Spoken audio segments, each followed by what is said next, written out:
हे पहा, ब्राईडचं असं ब्लाऊज आलं आहे शिवायला, तर त्याच्यासाठी इथे ऑलरेडी वर्क होतं हातांवर आणि बॅक साईडला वर्क नाही आहे, तर बॅक साईडला असा अरीवर्क करून घ्यायचं आहे थोडंसं.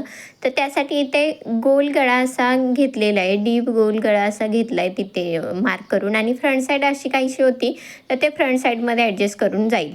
आता इथे आपल्याला हा वर्क आहे, ऑलरेडी त्या हातांना वर्क आहे, तर आपल्याला इथे फक्त त्याला लटकन लावून घ्यायचे आहेत. मग लटकन लावण्यासाठी ह्यांची जर 12.5 इंच असा त्यांचा दंडघेर आहे, तर 12.5 न घेता फक्त 12च घ्यायचं, कारण पाव इंच आपलं शिलाईमध्ये जाईल आणि ते 12 इंच घ्यायचं. तर ते बरोबर सेंटरवर घ्यायचं. सेंटरच्या इकडून 6 इंच आणि सेंटरच्या तिकडून 6 इंच म्हणजे बरोबर 12 होते. त्यासाठी मी इथे सेंटरवर मार्क करून घेतला आणि त्याचा अर्धा म्हणजे 6 इथे ठेवला आणि इकडे अर्ध्यावर तिकडे अर्ध्यावर असा फुल मार्क करून घेतला. इथे आता लटकन लावून घेईल. जी माझी मैत्रीण अरीवर्क करते तिच्याकडे हा ब्लाऊज देते आणि ती अरीवर्क करून बॅक साईड आणि इथे लटकन लावून देईन. नंतर मी स्टिच करीन. आता हा त्याच ब्राईडचा दुसरा हा ब्लाऊज आहे, ह्याला मटका गळा करायचा आहे.